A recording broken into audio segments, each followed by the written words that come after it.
கிறிஸ்துவின் நாமத்தினாலே மாறாத தேவனாகிய கர்த்தர் நம்மை இன்னும் ஜீவனோடு வைத்து இந்த நாட்களிலே தேவனுடைய வார்த்தைகளை கேட்க கர்த்தர் கிருபை செய்கிறதுக்காய் நன்றி செலுத்துகிறோம். ஒவ்வொரு மனுஷனுடைய வாஞ்சியும் சீயோனை நோக்கியே இருக்க வேண்டும். நம்முடைய வாழ்நாட்கள் நாம் போகிறதான இந்த வழி பிரயாணத்தில் நம்முடைய நோக்கம் எல்லாம் தேவன் வாசம் பண்ணும் இடமாக இருக்கிற சீயோனை நோக்கித்தான் நாம் போய்கொண்டிருக்கிறோம். என கண்பான தேவ பிள்ளையை, நம்முடைய நோக்கம், நம்முடைய திட்டங்கள், நம்முடைய குறிக்கோள் எல்லாமே தேவனுடைய சமூகத்தை நோக்கி இருக்க வேண்டும். கர்த்தராகிய ஆண்டவர் இஸ்ரவேல் ஜனங்களுக்கு சொல்லும் பொழுது சொல்லுகிறார். எரேமியாவின் புத்தகம் 3ஆம் அதிகாரம் 14ஆம் வசனத்தை வாசிக்கும் பொழுது, சீர்கெட்ட பிள்ளைகளை திரும்புங்கள் என்று கர்த்தர் சொல்லுகிறார். நான் உங்கள் நாயகர், ஊரில் ஒருவனும் வம்சத்தில் 2 பேருமாக தெரிந்து உங்களை சீயோனுக்கு அழைத்து கொண்டு வருகிறேன். தேவனுடைய பிள்ளையை நம்மை தேவன் சீயோனுக்கு அழைத்து கொண்டு வருகிறார்.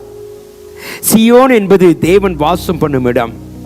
அங்கு தேவன் தம்முடைய மகிமையை வெளிப்படுத்துகிற கடமாக இருக்கிறது.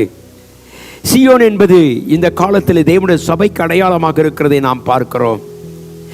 என கண்பான தேவ பிள்ளையே, இந்த சீயோனிலே தான் தேவன் வாசம் பண்ணுகிறார். இந்த சீயோனிலே நாம் போய் சேருவது, இந்த சீயோனிலே நமக்கு கிடைக்கிற ஆசீர்வாதங்கள் என்ன, சீயோனி மூலமாய் வரக்கூடிய பாக்கியங்கள் என்ன, தேவன் நம்மை அழைத்த நோக்கமே நாம் அவரோடு கூட இருக்கும்படியாய். நான் எங்கே இருக்கணும் அங்கே என் பிள்ளைகள் இருப்பார்கள். அருமையான தேவனே, நம்முடைய நோக்கம், நம்முடைய முடிவெல்லாம் சீயோனை நோக்கி இருக்குமானால் நமக்கு இந்த உலகத்திலே கூட கர்த்தர் ஆசீர்வாதங்களை வைத்திருக்கிறார். முதலாவது நாம் வாசிப்போமானால் சீயோனிலிருந்து கிடைக்கிற ஆசீர்வாதங்கள். சங்கீதத்தின் புத்தகம் 128ஆம் சங்கீதம் 5வது வசனத்தை வாசித்தோமானால், கர்த்தர் சீயோனிலிருந்து உன்னை ஆசீர்வதிப்பார், உன் ஜீவனுள்ள நாளெல்லாம் எருசலேமில் வாழ்வை காண்பாய். தேவனுடைய பிள்ளையே, நாம் சீயோனுக்கு வரும்பொழுது நம்முடைய ஆயுசு நாட்களை கர்த்தர் பெருக செய்கிறார். எத்தனை ஒரு பெரிய ஆசீர்வாதம் சிந்தித்து பாருங்கள்.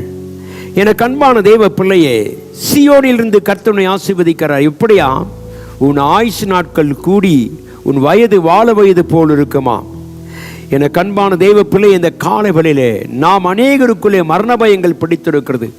உலகத்தை நோக்கி போகிற இந்த உலகத்தை நாம் வாழ்ந்து கொண்டிருக்கிற நம்முடைய வாழ்க்கையில அநேக மரண பயங்கள் இருப்பதை குறித்து வாசிக்கிறோம், நாம் கேள்விப்படுகிறோம். ஆனால் நீ சீயோனை நோக்கி உன் பாதைகள் அமைக்கப்பட்டிருக்கவானால், உன் வாழ்க்கை கர்த்தர் சீயோனுக்கு நேராக நீ போவாயானால், வேதம் சொல்லுகிறது, நான் உன்னை எப்படியாம் ஜீவனுள்ள நாளெல்லாம் நீ சீயோனின் வாழ்வை காண்பாய், எருசலேமின் வாழ்வை காண்பாய்.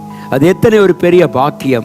இந்த உலகத்தில் படுகிற பாடுகளுக்கும் போராட்டங்களுக்கும் ஒரு முடிவை கர்த்தர் வைத்து நம்ம எருசலேமிலே ஒரு மகிமையான காரியத்தை கர்த்தர் செய்ய விரும்புகிறார். என கண்பான தேவ பிள்ளை, இந்த காலங்களிலே தேவன் நம்மை அழைத்திருக்கிற அழைப்பு சீயோனை நோக்கி இருக்க வேண்டும். நம்முடைய நோக்கமெல்லாம் இந்த உலகத்தை அல்ல, உலகத்தின் காரியத்தை அல்ல, உலகத்திலே காணப்படுகிற மேன்மைகள் அல்ல. கர்த்தாவே, என் நோக்கம் எல்லாம் நீர் வாசம் பண்ணும் இஸ்தலத்தை நோக்கியே நமக்கு இருக்க வேண்டும்.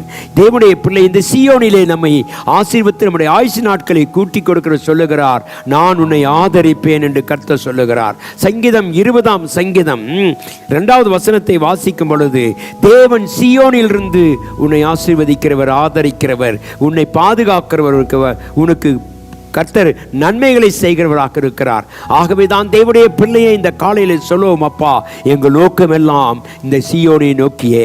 நாங்கள் வாழ்கிற இந்த உலகத்தில், இந்த உலகத்திலிருந்து ஒன்றுமே நாங்கள் கொண்டு போவதும் இல்லை, கொண்டு வந்ததும் இல்லை. ஆனால் எங்களுடைய நோக்கம் எல்லாம் உம்முடைய ஸ்தானத்திலே, உம்முடைய சீயோனிலே நாங்கள் இருப்போமானால், நீர் எங்களை ஆசீர்வதித்து எங்கள் ஆயுசு நாட்களை கூட்டி கொடுத்து எங்களை நீ மேன்மைப்படுத்துகிறதுக்காக உமக்கு நன்றி செலுத்துவோம்.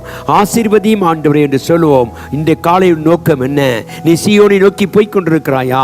உன் வாழ்க்கையில் இந்த சீயோன் மகிமையாக இருக்கிறதா? சொல்லுவோம், கர்த்தாவே, இந்த சீயோனிலே இருந்து நீர் எங்களை ஆசீர்வதிக்கிறவர். ஆகவே தான் வேதம் சொல்லுகிறது, கர்த்தராகிய ஆண்டவர் நம்மை சீயோனுக்கு நேராக நடத்துகிறார். அருமையான தேவனே, இந்த காலவில் நம்பிக்கையோடு போ. உன் நோக்கமெல்லாம் தேவனுடைய சீயோனை நோக்கி இருக்குமானால் உன் வாழ்க்கையில் சகலத்தையும் அவர் நன்மையாய் மாற்றி கொடுக்க அவர் வல்லவராக இருக்கிறார். கண்களை மூடி ஜெபிப்போம். எங்கள் கிருபையும் இரக்கமும் அன்பும் உள்ள நல்ல தெய்வமே, இந்த அருமையான காலை வேலைக்காய் உமக்கு நன்றி செலுத்துகிறோம். கர்த்தாவே, இந்த உலகத்தில் எத்தனை வருஷம் வாழ்ந்தாலும் எங்கள் நோக்கமெல்லாம் நீர் வாசம் பண்ணும் சீயோனை நோக்கி கர்த்தாவே, அந்த சீயோனிலே நாங்கள் இருக்கும் பொழுது நீர் எங்களை ஆசீர்வதித்து கர்த்தாவே எங்கள் செல்வ செழிப்பாக மாற்றுகிறதுக்காய் உமக்கு நன்றி. புதிய கிருபைகளை தாரு மகிமைப்படுத்தும் ஐயா.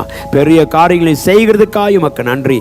ஆசீர்வதித்து கனப்படுத்தும்படி ஜெபிக்கிறேன். சகலத்தையும் பொறுப்பேற்றுக் கொள்ளும் பாதுகாத்தலும் இயேசுவின் நாமத்தில் பிதாவே, ஆமென்.